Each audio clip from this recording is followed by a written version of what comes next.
Before we begin, allow yourself to settle into the quiet comfort of your bed. Let your shoulders soften. Let the muscles in your face relax, one by one, until there is nothing left for you to do except listen. There is nowhere to hurry, nowhere to arrive, and nothing waiting beyond these gentle words. Together, we will wander into a different morning, one that unfolded almost 2,000 years ago at a pace so slow that even the rising sun seems in no particular rush. As your breathing grows a little steadier and the room around you begins to fade into the background, imagine that the world has become quieter still. You find yourself standing inside a Roman house, long before the city has fully awakened. The air is pleasantly cool, carrying the faint scent of damp stone that has spent the entire night releasing yesterday's warmth back into the darkness. Above you, the roof opens toward the paling sky, framing a small square where the first hints of dawn gather almost shyly. Beneath that opening rests the impluvium, a shallow marble basin waiting patiently for rainwater that may or may not come today. For now, only a few slow drops fall from the roof tiles after the night's dew, each one landing with the softest ripple imaginable. The sound repeats. Drop, pause, drop again. It is the sort of rhythm that asks for nothing except your attention. Around the courtyard, polished columns stand quietly in perfect rows, their smooth surfaces glowing faintly beneath the warm light of oil lamps that have burned all night. Their flames flicker gently whenever the morning breeze wanders through the open roof, making long shadows stretch and shrink across the patterned mosaic floor. Tiny pieces of colored stone form dolphins, vines, flowers, and geometric borders beneath your feet, assembled with astonishing patience by hands that disappeared centuries ago. Nothing moves quickly here. Even the house seems reluctant to wake. Somewhere beyond the inner rooms, a servant quietly lifts a wooden latch. Another carefully adds fresh olive oil to a lamp whose flame had begun to weaken. You hear soft footsteps against stone, barely louder than a whisper, and then silence settles once again like a light blanket over the household. This is a respectable Roman home, known as a domus, belonging to a family whose place in society depends not only on wealth, but also on appearances, traditions, and countless invisible rules that shape every ordinary day, especially for its women. As the sky slowly brightens from deep blue toward the pale silver, one woman inside the house is already awake. Before anyone outside these walls will see her, before she steps onto the busy streets lined with shops and temples, before neighbors quietly notice every detail of her appearance, she must prepare herself according to customs that leave surprisingly little room for personal choice. Getting dressed is not simply getting dressed. It is a quiet declaration about who she is, or perhaps more importantly, about who society believes she should be. The garments waiting for her have been folded carefully the evening before. Wool, thick enough to provide modesty and structure, rests in patient layers upon a wooden chest. Unlike the flowing, feather-light fabrics that modern imaginations sometimes picture when thinking of the ancient world, respectable Roman clothing often carries real weight. The wool has texture. It presses gently upon the shoulders. It gathers warmth as the day grows longer. When she first slips the tunic over her head, the fabric feels cool from the night's air. Gradually, it begins to warm against her skin, taking on the shape of her body while remaining firm enough to remind her that comfort was rarely the first priority. Layer follows, Layer, fold, follows, fold. Each piece settles into place with practiced familiarity. The wool has been brushed carefully. Its natural scent lingers beneath faint traces of lavender and rosemary stored among folded garments to discourage hungry moths. Here and there, the cloth has been repaired almost invisibly. Tiny stitches preserving fabric that required months of careful work to produce. Every thread carries time within it. Every garment represents labor. She cannot simply choose whatever she wishes to wear. In ancient Rome, clothing speaks constantly, even while its wearer remains perfectly silent. One of the most recognizable garments belonging to a respectable married Roman woman is the stola. To modern eyes, it might appear simply as another long dress, graceful in its folds and elegant in its simplicity. Yet the stola is much more than fabric. It is a legal and social symbol woven into everyday life, instantly communicating that its wearer is recognized as an honorable married woman.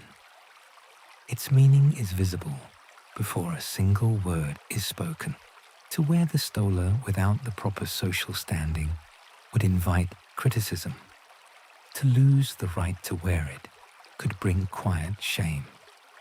Roman society places astonishing importance upon garments that, from a distance, may look remarkably similar to one another. The smallest differences matter: a particular border, a certain fold, the way a belt is tied, the presence or absence of one carefully recognized garment. You begin to realize that every morning involves not only choosing clothes, but carefully stepping into an identity that others expect to see.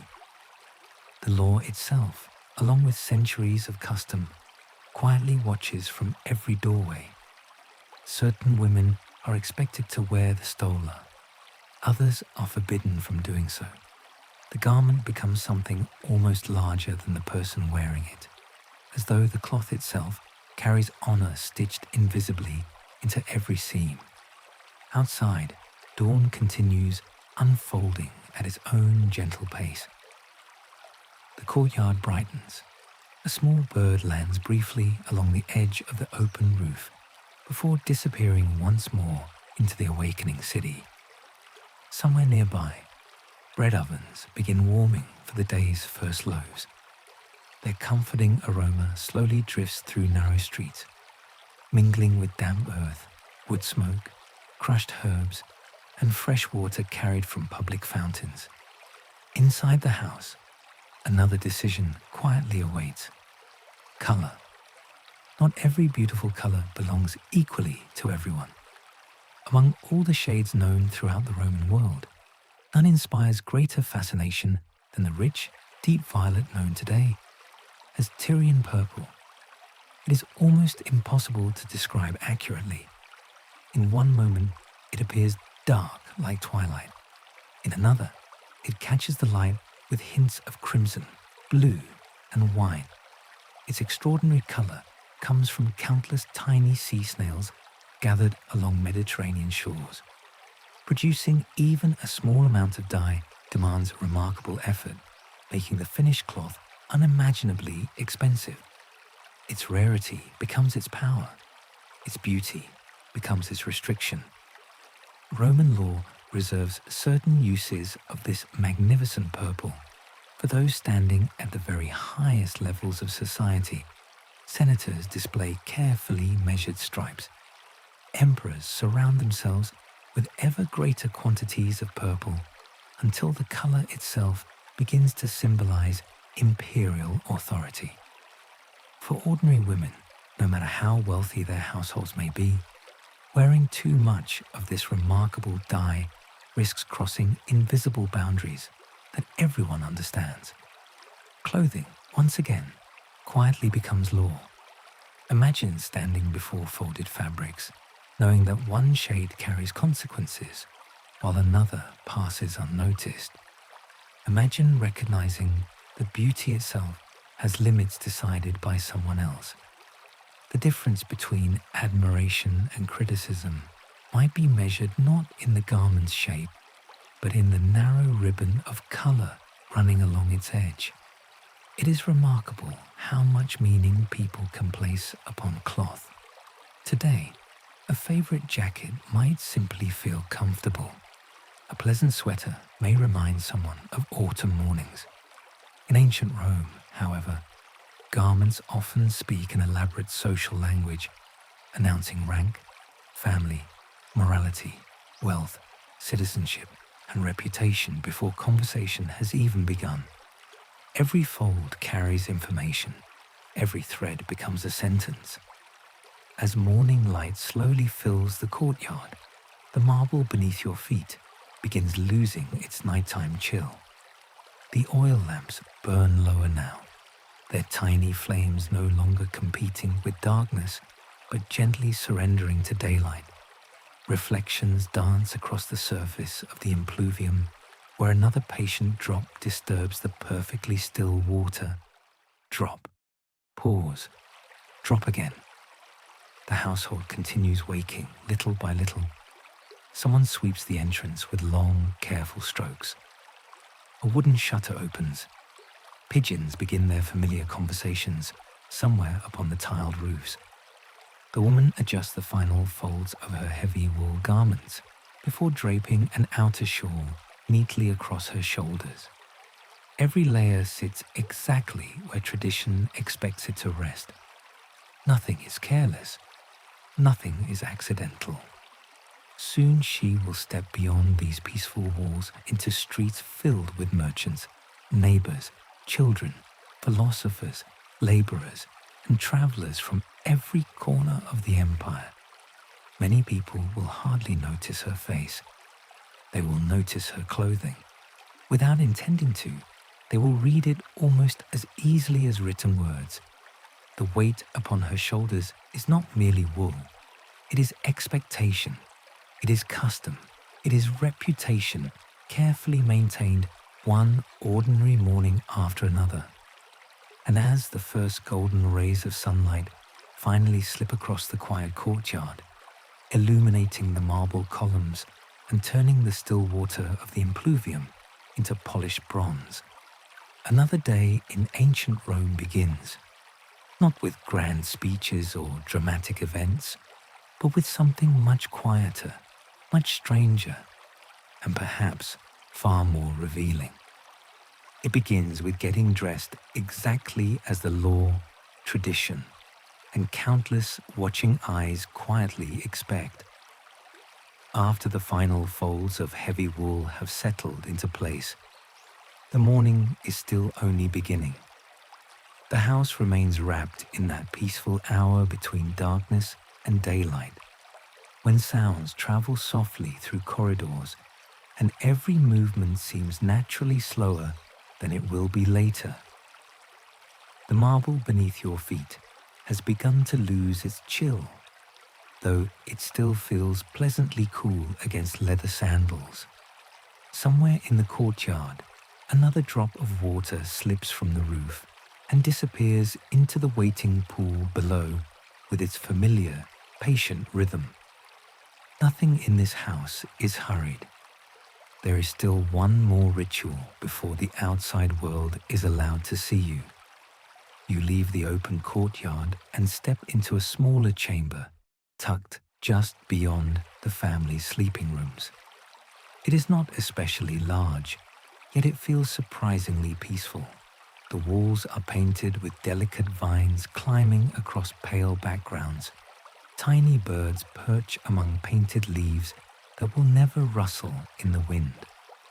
A bronze mirror catches the light from a nearby oil lamp, reflecting a soft golden glow rather than a perfectly clear image.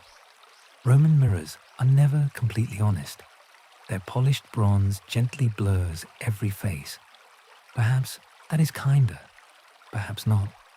A small cedar chest stands open nearby, releasing the faint scent of dry wood mixed with herbs that have rested among folded cloth for months. Shelves hold little ceramic jars, carved boxes, linen cloths, combs fashioned from bone, polished ivory hairpins, tiny glass bottles filled with fragrant oils, and carefully folded ribbons whose colors remain modest enough to satisfy tradition. Everything has its place. Nothing has been left carelessly behind. Waiting quietly inside the room are the women responsible for transforming appearance into respectability. They are known as ornatrices, hairdressers, attendants, artists of remarkable patience. Most are enslaved women, their extraordinary skills belonging not to themselves, but to the households that own them. Day after day, they learn how to arrange impossible curls, repair damaged hairstyles, prepare cosmetics, select jewelry, and notice the smallest imperfections before anyone else can. They become experts in another person's reflection.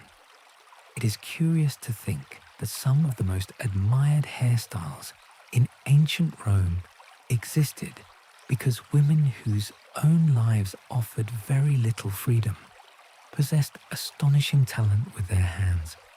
Their fingers know every familiar motion. A comb passes gently through long hair. Another attendant unfolds clean linen. Someone quietly adjusts the flame beneath a small metal heater. The room fills not with conversation, but with comfortable silence interrupted only by soft brushing sounds, the gentle rustle of wool, and the occasional crackle from an oil lamp. Outside, Rome slowly wakes. Inside, time seems almost suspended. Beauty in ancient Rome is rarely effortless. Instead, it is patient, layered, constructed. You might imagine cosmetics from long ago to be simple, perhaps even rustic. Yet many Roman beauty preparations are surprisingly elaborate. Their ingredients come from farms, markets, coastlines, workshops, and distant provinces connected by roads stretching across an enormous empire. Some sound almost pleasant, others seem rather unexpected. One small ceramic bowl contains finely ground white chalk. Its powder is as pale as fresh flour. Mixed carefully with water or oil into a smooth paste, it becomes a cosmetic intended to lighten the skin. Fairness is admired, not because pale skin is naturally healthier, but because it quietly suggests a life protected from constant outdoor labor beneath the Mediterranean sun. Complexion becomes another language, just as clothing speaks, just as hairstyles speak. Even the shade of one's skin begins telling a story that society wishes to hear. The attendant dips 2 careful fingers into the chalk mixture before smoothing the thin layer gently across cheeks and forehead. The cool paste dries slowly, leaving behind a surface just a little lighter than before. Not dramatically, only enough to satisfy expectations. Ancient beauty often prefers subtle illusion over obvious transformation. Nearby sits another tiny container. This one holds something much darker, finely crushed soot, collected from oil lamps or hearths, where smoke has quietly gathered over many evenings. Mixed with oil until it forms a smooth black pigment, the soot becomes color for eyebrows and sometimes eyelashes. The attendant studies the blurred reflection in the bronze mirror before carefully strengthening the shape of each brow with astonishing precision. Each movement lasts only seconds. Yet those seconds have likely been practiced thousands of times. Roman writers occasionally joked about cosmetics. Some praised them, others mocked them. Still others warned against using too much. Human beings, it seems, have always enjoyed discussing other people's appearance. Some habits survive remarkably well across the centuries. Another small jar waits patiently upon the wooden table. Its contents, a softer, creamier, perhaps a little surprising. It contains lanolin. This rich substance comes from sheep's wool before it has been thoroughly washed. Hidden among the fleece is a waxy coating that protects the animal from rain and weather. Collected carefully, purified as much as ancient methods allow, and blended into ointments, it becomes one of Rome's favored skin treatments. To modern ears, the idea may sound unusual. Sheep's wool hardly seems the obvious beginning for a beauty cream. Yet lanolin possesses qualities that people still value today. It softens, it protects, it seals moisture into dry skin. The attendant warms a little between her fingertips before smoothing it gently across hands that will soon disappear beneath flowing sleeves. Another small amount touches elbows where heavy wool might rub throughout the day. Its scent is faint, earthy, not unpleasant, simply honest. A quiet reminder that much of Roman luxury begins not inside grand palaces, but in fields where shepherds guide patient flocks across gentle hillsides. The room continues filling with slow, measured activity. No one rushes. There is no reason to. The city beyond the walls may become crowded before long, filled with merchants arguing over prices and wagons rattling across stone streets. But here, the morning remains calm. A linen cloth, soaked lightly with diluted vinegar, is unfolded next. Perhaps this seems even stranger. Vinegar, not for cooking, not for preserving vegetables, for the face. Mixed with other ingredients, depending upon household recipes, vinegar serves as part of cleansing preparations believed to refresh the skin and remove lingering oils. The cool cloth passes gently across forehead, cheeks, and chin. Its sharp scent rises only briefly before fading into the warmer fragrance of olive oil lamps and cedarwood. Roman homes are full of such contrasts: smoke and flowers, stone and fabric, olive oil and perfume, vinegar and lavender. Nothing exists entirely alone. Every scent blends quietly into another until the house itself develops its own familiar character. Now, the most delicate task of the morning begins: hair.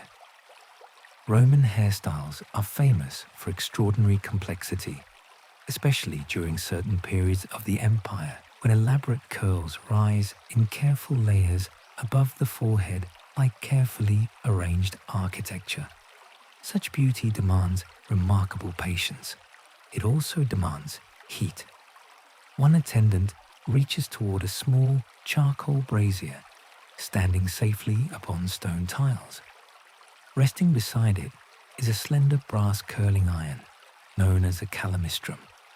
The metal has been warming slowly, not too hot, never glowing, just warm enough to persuade stubborn strands of hair into graceful curves.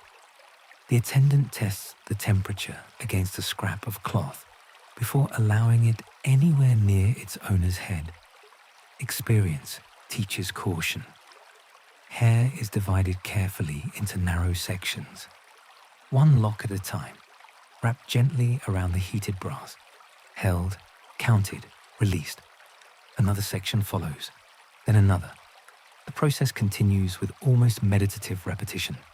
Wrap, pause, release, comb, repeat. Hours can disappear this way. Each curl settles beside the last until an elegant arrangement gradually appears where loose hair existed only a short while earlier. It is impossible not to admire the patience involved. Every spiral depends upon steady hands. Every successful curl requires attention that never wanders. Outside the small dressing room, the first brighter rays of sunlight reach deeper into the courtyard. The marble columns glow softly. Swallows dart briefly beneath the opening in the roof before disappearing again into the widening blue sky. Still, the attendants continue their work. Tiny adjustments, gentle corrections. Nothing is considered finished until everything feels balanced. Finally come the hairpins. Some are carved from polished bone, others from smooth ivory, whose creamy surface catches the morning light with quiet elegance. Each pin slides carefully into place, anchoring curls that might otherwise loosen as the day unfolds. One pin, then another, a third. None are forced. Each finds its place almost naturally. The hairstyle becomes something remarkably sturdy, despite appearing delicate. It may remain almost unchanged for hours, perhaps the entire day. The bronze mirror reflects the finished arrangement, only imperfectly, yet enough can be seen. Every curl rests where it belongs. Every strand obeys invisible order. The attendants step back without announcing completion. Their silence says enough.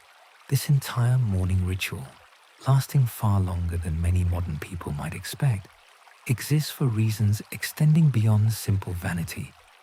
Appearance reflects discipline. Discipline reflects virtue. Virtue reflects family honor. At least, that is what Roman society prefers to believe. Whether every woman personally agrees is another question entirely. Perhaps, while sitting patiently through another carefully constructed hairstyle, she occasionally dreams of simply gathering her hair into one quick knot and walking outside. Perhaps not. History rarely records such quiet thoughts. It preserves the hairstyle more faithfully than the feelings beneath it. The oil lamp nearest the mirror flickers once before finally surrendering to daylight. Its flame has become unnecessary now. Sunlight filters gently through the doorway, illuminating floating dust that drifts lazily through the still air like tiny golden threads. The room feels peaceful, finished. The attendants quietly return combs to their places, wipe the curling iron clean before it cools completely, fold linen cloths with practiced precision, and close the small ceramic jars whose curious contents will wait patiently until tomorrow's sunrise begins the entire ritual once more. And beyond the quiet walls of the dressing room, ancient Rome continues awakening, ready to judge not only what a woman says or does, but also every careful curl, every softened hand, every pale cheek, and every detail patiently arranged before the day had truly begun. The last ivory pin settles into place with almost imperceptible care. For a brief moment, the room becomes wonderfully still. The attendants have stepped back.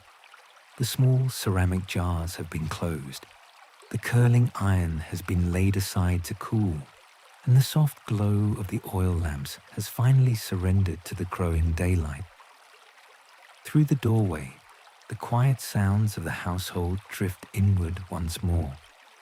A servant carries fresh water across the courtyard.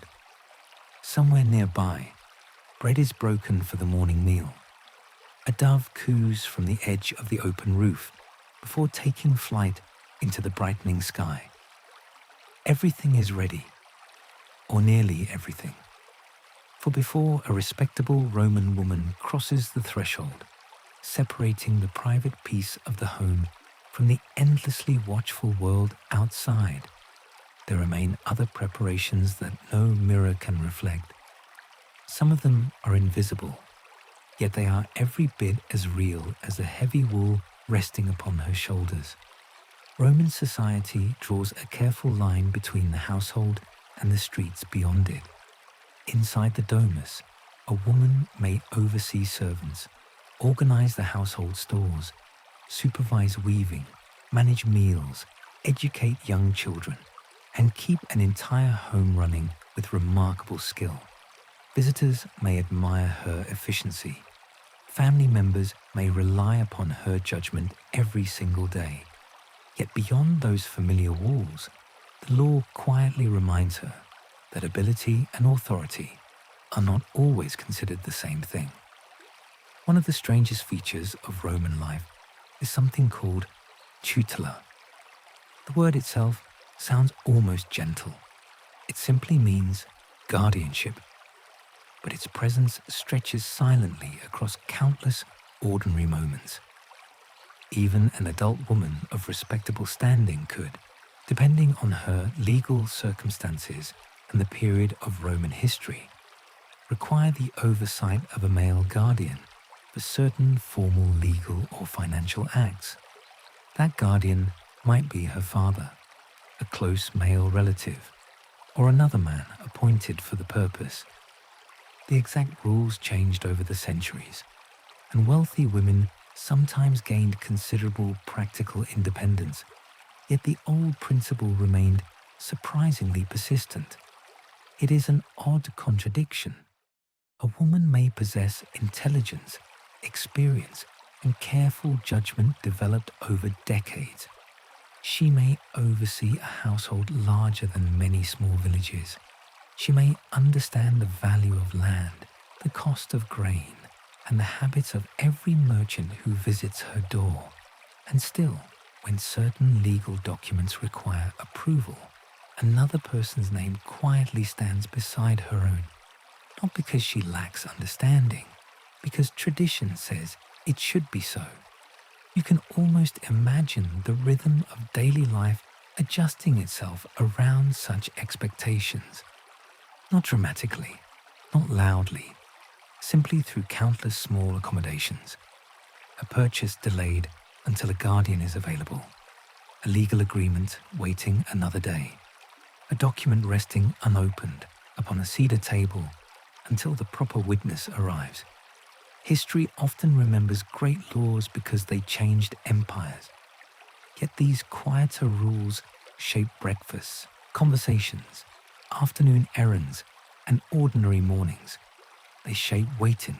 They shape patience. The household door opens. Warm air from the street drifts gently inside, carrying scents that have already become familiar to Rome's waking citizens. Fresh bread, olive oil, smoke from cooking fires, the faint sweetness of crushed figs arranged upon market stalls. Somewhere farther away, leather workers have already begun their day's labor, while nearby fountains fill clay jars with cool water that glitters beneath the rising sun. The woman pauses before stepping outside. Another attendant carefully adjusts the folds of her outer garment. A light veil is arranged neatly over her carefully prepared hair. It is not drawn so heavily that the world disappears, but enough to soften her appearance and satisfy expectations of modesty. The fabric moves gently whenever the morning breeze wanders through the narrow streets. Nothing dramatic, only the quiet motion of linen catching air. Then, at last, she steps beyond the threshold. The transition feels surprisingly gentle. One foot leaves the polished mosaic floor. The next touches the worn paving stones of Rome. Immediately, the sounds change. The city is awake now, though not yet overwhelmed by the louder business of midday. Shopkeepers lift wooden shutters. Water sellers call softly to familiar customers.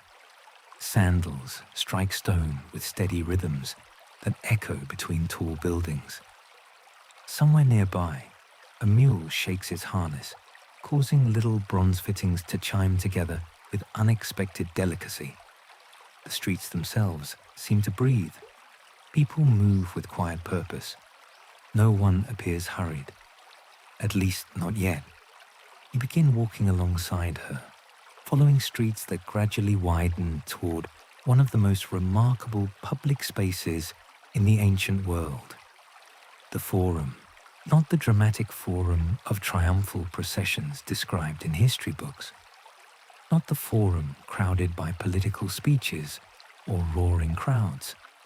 Instead, the Forum as it might appear during an ordinary morning. The marble beneath your feet reflects pale sunlight, that has only recently climbed above the rooftops. Long shadows stretch beneath elegant colonnades where rows of columns stand with patient dignity, their smooth surfaces worn ever so slightly by generations who have walked these same paths. The columns create alternating bands of light and shade. Step into sunlight, step back into cool shadow, again and again. The rhythm becomes almost hypnotic. Merchants arrange baskets beneath covered walkways. A philosopher speaks quietly to two students. Children chase one another briefly before disappearing around a corner under the watchful gaze of a nurse. Pigeons wander confidently across open spaces, seemingly convinced that Rome belongs to them alone. Perhaps they are not entirely mistaken. The city possesses enormous beauty. Towering temples rise above the surrounding buildings, with broad staircases leading toward columns that seem almost too tall to measure comfortably. Marble gleams in shades of cream, pale gold, and soft grey. Bronze statues catch the sunlight upon polished shoulders and outstretched hands. Everything suggests permanence. Everything suggests order. And yet, beneath all this stone lies a world of surprisingly delicate legal arrangements. As you continue walking beneath the shaded porticos, another curious custom quietly enters the story. Its name is usucapio. The word sounds technical, almost dry, yet hidden within it is one of the more unusual legal traditions of ancient Rome. Early Roman law contained a principle through which continuous possession over time could establish legal ownership. In the earliest periods, marriage itself could sometimes place a wife under the legal authority of her husband through a form of possession if certain conditions were met. But there was an unexpected way to interrupt that process. A wife could deliberately spend 3 consecutive nights away from her husband's house once each year. 3 nights, not 2, not 4, 3. This practice became known as the trinoctium. It sounds almost unbelievable. Imagine quietly packing a few belongings once every year, not because of family disagreement or a journey to distant relatives, but because remaining away for precisely 3 consecutive nights helped prevent one particular form of legal authority from taking effect over her property. The law measured absence almost as carefully as presence. 1 night would not accomplish it. 2 would not be enough. 3 completed the rhythm. Then she could return. No grand ceremony announced these evenings. No parade marked their arrival.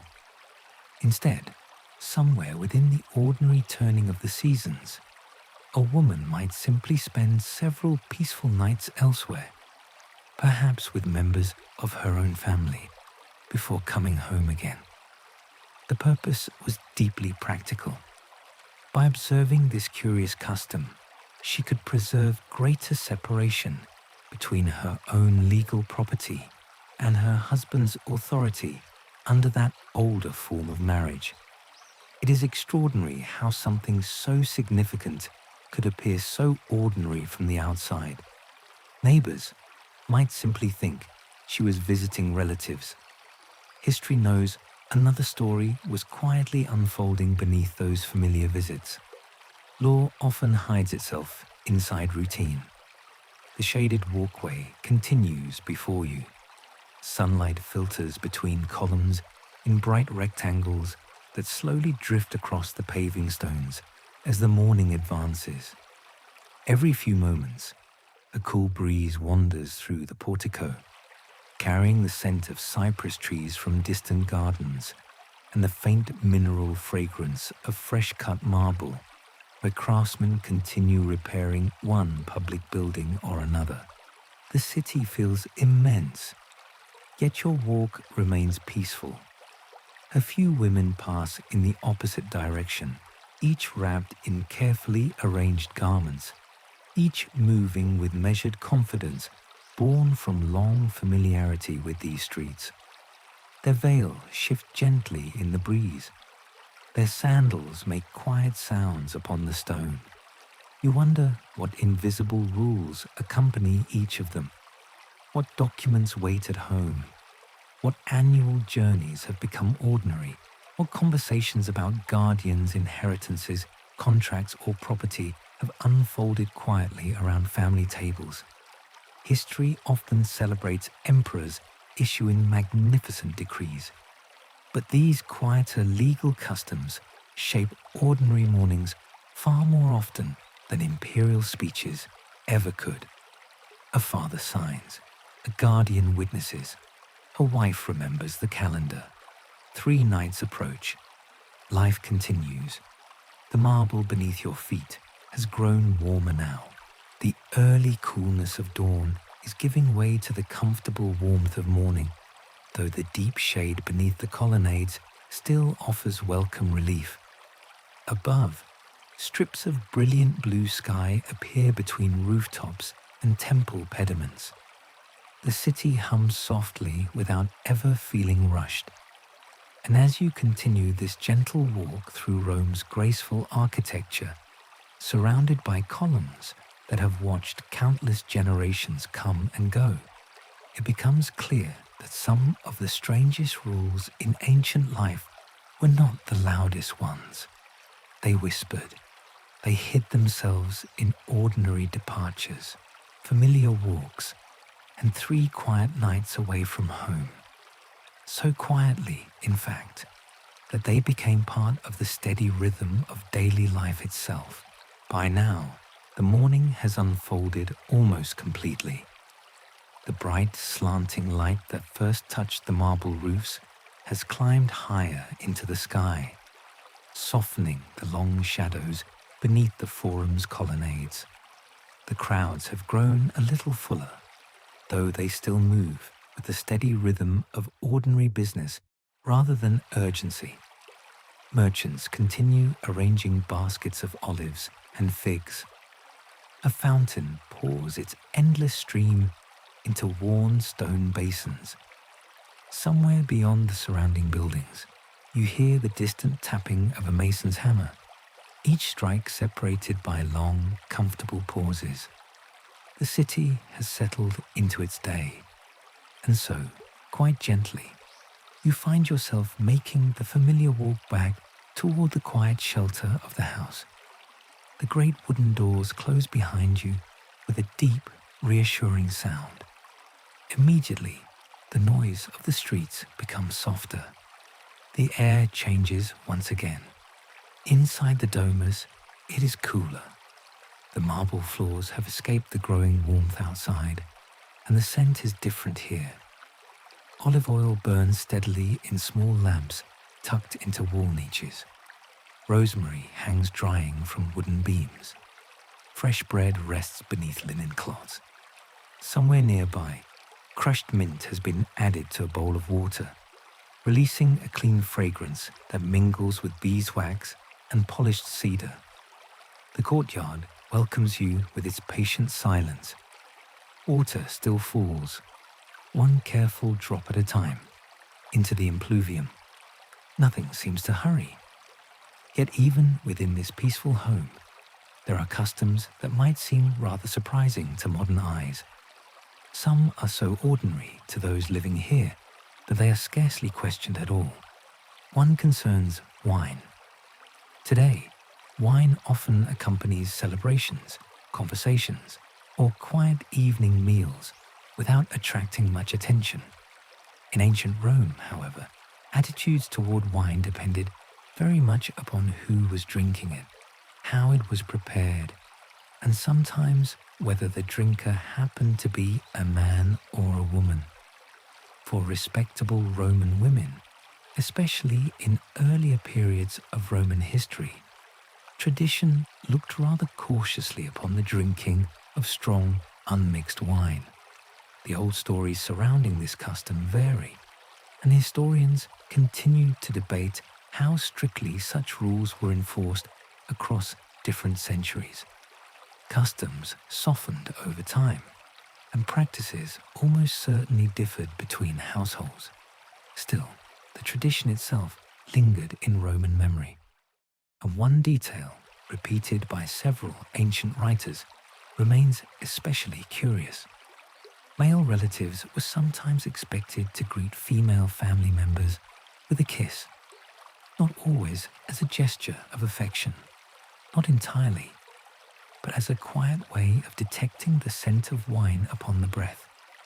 It feels almost unbelievable. Imagine such an ordinary greeting carrying another purpose hidden beneath its surface. A father, a brother, an uncle, a husband, each brief embrace potentially becoming a silent inspection rather than merely a welcome. The kiss lasts only a moment, barely longer than a breath. Yet behind it rests an entire network of expectations about discipline, reputation, and self-control. It is one of those customs that reminds you how differently familiar gestures can function across cultures and centuries. The same movement, an entirely different meaning. The household itself continues moving with remarkable calm. A servant passes quietly through the courtyard carrying a clay jug filled with watered wine intended for the midday meal. That detail matters. Watered wine, diluted carefully. The Romans generally preferred their wine mixed with water, considering undiluted wine unnecessarily harsh for ordinary drinking. The proportions varied according to taste, circumstance, and occasion, but dilution was part of civilized dining for many people. Even here, moderation carries its own quiet importance. A small bronze ladle rests beside the mixing bowl. One measure, then another. Nothing excessive, nothing hurried. The preparation itself becomes almost ceremonial. As the sun climbs higher overhead, the household gradually gathers for the afternoon meal. You follow polished corridors toward another carefully designed room, the triclinium, the dining room. Its name comes from the 3 couches arranged around a central table, creating a space intended as much for conversation as for eating. The room feels comfortably shaded after the brightness outside. Curtains stir gently, where open windows admit a passing breeze. Painted walls depict peaceful gardens filled with impossible flowers that bloom forever without fading. Birds perch upon painted branches, while delicate fountains sparkle across scenes that remain forever suspended in perfect afternoon light. Even indoors, Roman artists seem reluctant to let nature disappear. The dining table is lower than many modern tables. Ceramic bowls have already been arranged with quiet precision. Fresh fruit waits beside small loaves of bread. Cheese rests upon polished wooden boards. Herbs add little islands of green among pale pottery and shining bronze. The room smells of warm bread, olive oil, thyme, and roasted vegetables. Comforting scents, simple scents, familiar scents. The family enters gradually, and now another quiet difference appears. The men recline upon the dining couches, supporting themselves comfortably on one elbow according to established custom. Their posture suggests leisure, conversation, ease. Respectable women, however, particularly during many periods of Roman history, were more commonly expected to sit upright while dining, especially in more traditional households. Customs varied over the centuries, and wealthier families sometimes adopted different practices. But the distinction remained an enduring symbol in Roman literature and social expectations. The contrast is subtle, yet unmistakable. One person reclines, another sits. The meal itself changes very little. The position changes everything. It is another reminder that even comfort can become part of society's quiet language. No one argues about it. No one announces the rule. Everyone simply understands. The afternoon passes slowly. Conversation remains gentle. Someone remarks upon the weather. Another comments on grain arriving from distant provinces. A child asks an innocent question that earns quiet smiles around the table. Outside, sunlight ripples across the surface of the impluvium. A swallow circles briefly overhead. The world continues turning with remarkable patience. When the meal ends, the responsibilities of the household do not. In fact, much of the work that defines respectability is only beginning. Among the many virtues admired by Roman society, one appears again and again with surprising consistency: beneficium, literally the working of wool, spinning, weaving, managing cloth. To modern ears, it may sound like one household task among many. To the Romans, it becomes something far greater. It becomes a symbol, an ideal. Again and again, Roman writers praise women who are described simply as devoted to wool. Ancient epitaphs carved into stone sometimes celebrate a woman's life with remarkably modest words. She kept the house. She was faithful. She worked the wool. That was enough. Those few quiet achievements could summarize an entire lifetime. You enter another room where baskets of carefully cleaned wool rest beside wooden distaffs and spinning tools. Sunlight filters softly through high windows, illuminating tiny fibers floating lazily through the still air. The room feels peaceful, almost meditative. A spindle turns with steady grace between practiced fingers. Twist, draw, turn. Again. The rhythm scarcely changes. Raw wool gradually transforms into smooth thread through motions repeated thousands upon thousands of times. There is comfort in repetition. The faint scent of clean fleece lingers throughout the room, mixed with cedar storage chests and dried lavender tucked among folded fabrics to discourage insects. Finished thread is wound carefully into neat bundles. Nothing is wasted. Nothing is hurried. Nearby stands the loom, large, solid, patient. Its wooden frame has likely served this family for many years, perhaps even generations.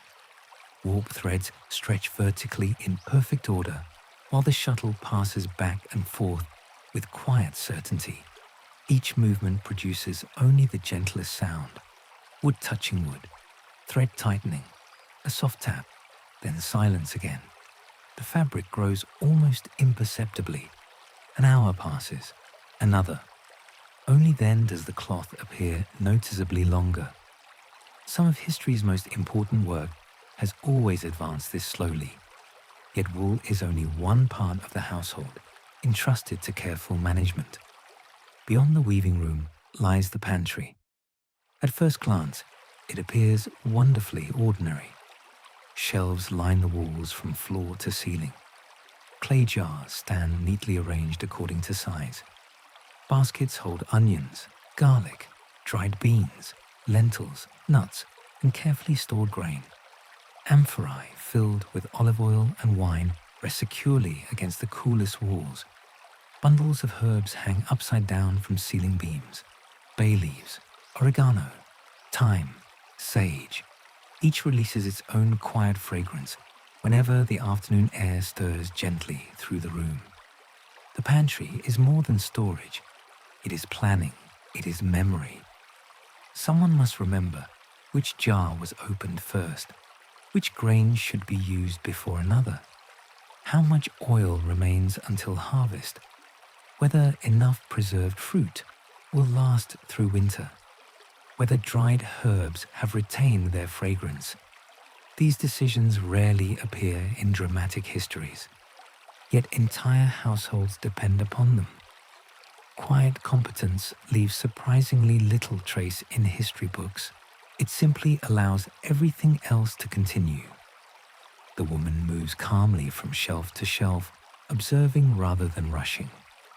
A lid is adjusted, a basket is inspected, a servant receives gentle instructions about tomorrow's bread flour. Another is reminded where fresh honey has been stored. No voices rise, no commands echo. Authority here is measured, patient, and deeply familiar, like so much else in this house. As the afternoon light gradually softens toward evening, long beams of sunlight stretch across the woven baskets and polished amphorae, turning ordinary dust into tiny drifting flecks of gold. The loom rests quietly now. The spindle has stopped turning. The pantry stands in perfect order. Outside, the fountain in the courtyard continues its timeless rhythm. Drop, pause, drop again. It becomes easier to understand why Roman society admired these peaceful domestic skills so deeply. Not because they were spectacular, but because they demanded constancy, attention, patience, the quiet ability to care for a household day after day without applause.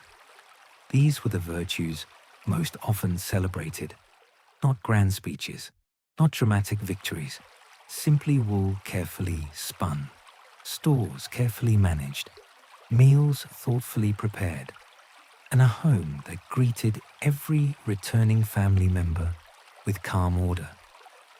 In ancient Rome, such quiet labor was expected to speak more loudly than the words ever could. The afternoon slowly begins to loosen its grip on the house. The golden light that once poured brightly through the open spaces of the courtyard has softened now, becoming warmer, quieter, and more delicate. The sharp edges of the day are disappearing. The marble columns no longer shine with the brightness of midday, but instead hold the gentle colors of evening. Pale gold fading into rose, rose fading into the first hints of blue. The domus begins to settle. After a day filled with small duties, careful traditions, and countless movements repeated so often that they almost become invisible, the household begins its slow transition toward rest. The final tasks are completed without announcement. A servant carries away the last dishes from the dining room, the faint sound of ceramic touching ceramic echoing briefly through the corridor before disappearing. A woven cloth is folded neatly and placed inside a cedar chest. A door is closed halfway, allowing the evening breeze to move through the rooms while keeping the cooler night air outside. Nothing happens suddenly. Rome does not fall asleep all at once. It gradually becomes quieter. Beyond the walls of the house, the city continues breathing. The great streets that were full of movement only hours earlier begin to empty. Merchants gather their remaining goods beneath wooden covers. Shopkeepers lower shutters that have opened and closed countless times before. The voices of neighbors become softer as families return indoors, carrying the final conversations of the day with them. Above it all, the hills of Rome begin to disappear into shadow. The city of 7 hills becomes a landscape of gentle silhouettes. The Palatine, the Aventine, the Capitoline. Each one slowly loses its sharp outline as evening settles over rooftops, temples, gardens, and quiet courtyards. From a distance, Rome must have appeared almost dreamlike. 1,000 small flames beginning to appear, 1,000 windows glowing faintly, 1,000 households moving through the familiar rituals of ending another ordinary day. Inside the domus, the oil lamps are prepared. During daylight, they are unnecessary. The sun has provided everything. But now, small flames return one by one. A servant trims a wick carefully before adding fresh olive oil. Another lamp is uncovered from its resting place and placed beside a painted wall where vines and flowers seem to awaken beneath the flickering light. The flame moves gently, never still, always breathing.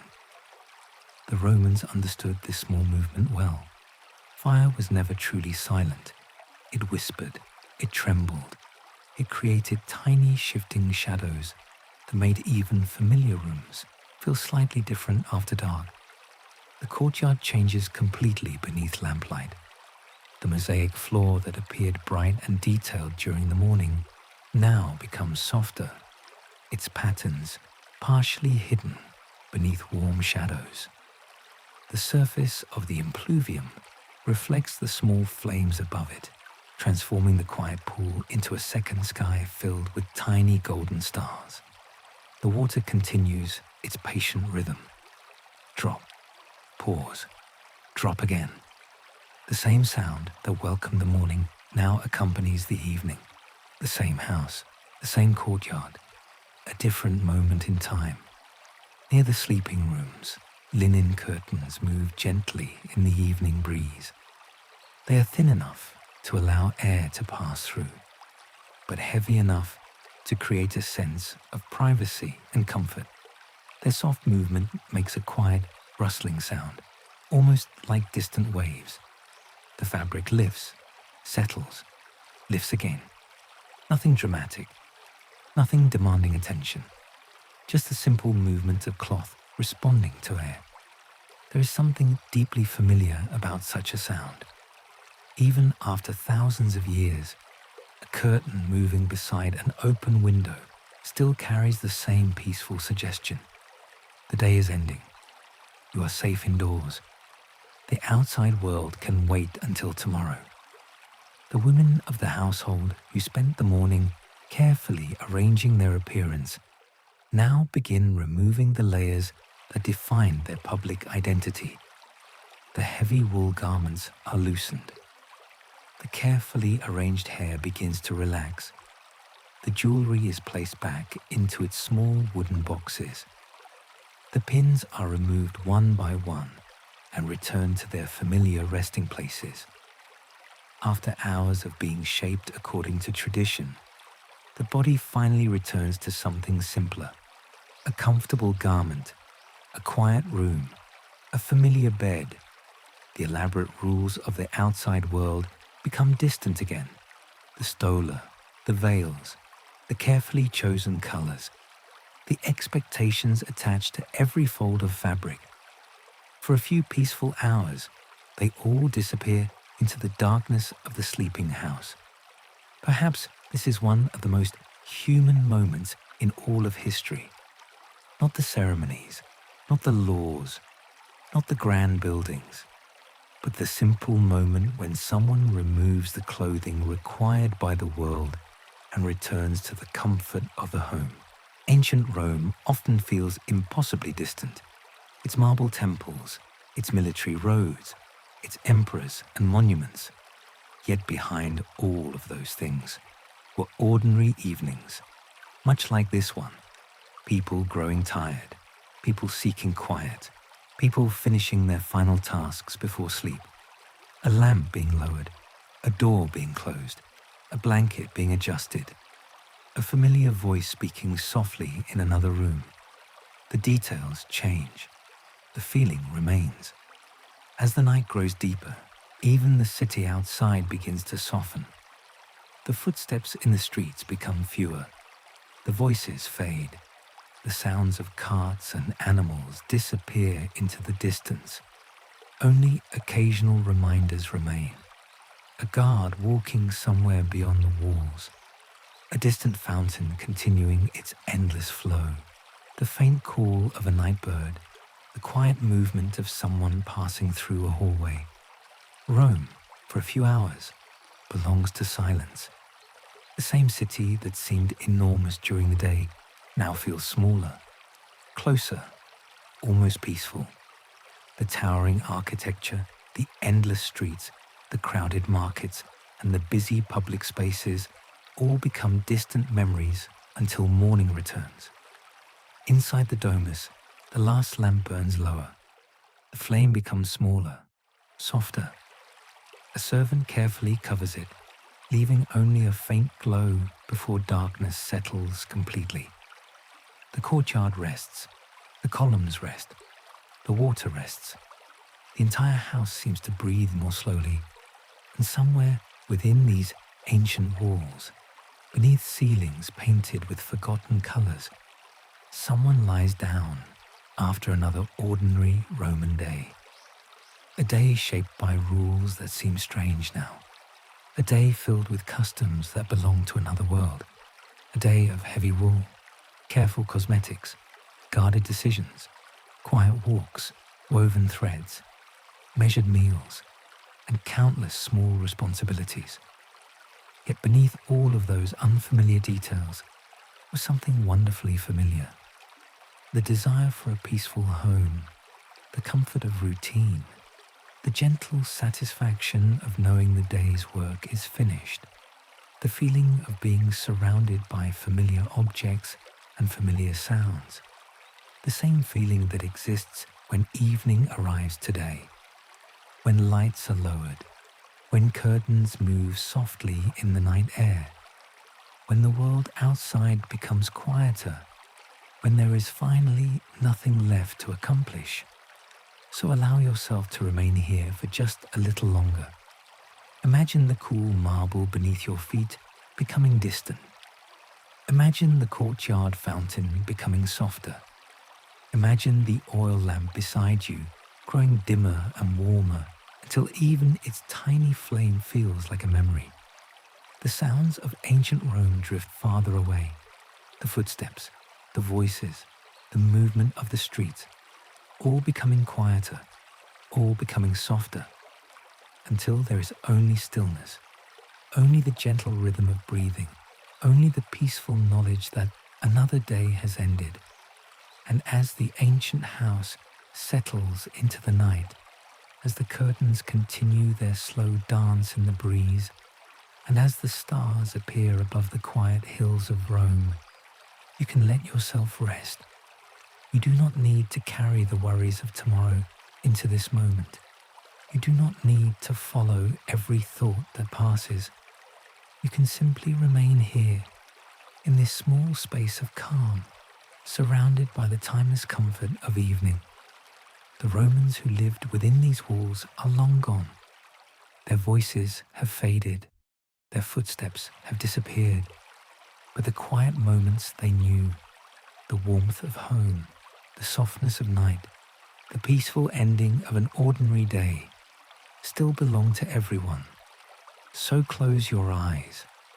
Let the room around you grow quieter. Let your breathing slow.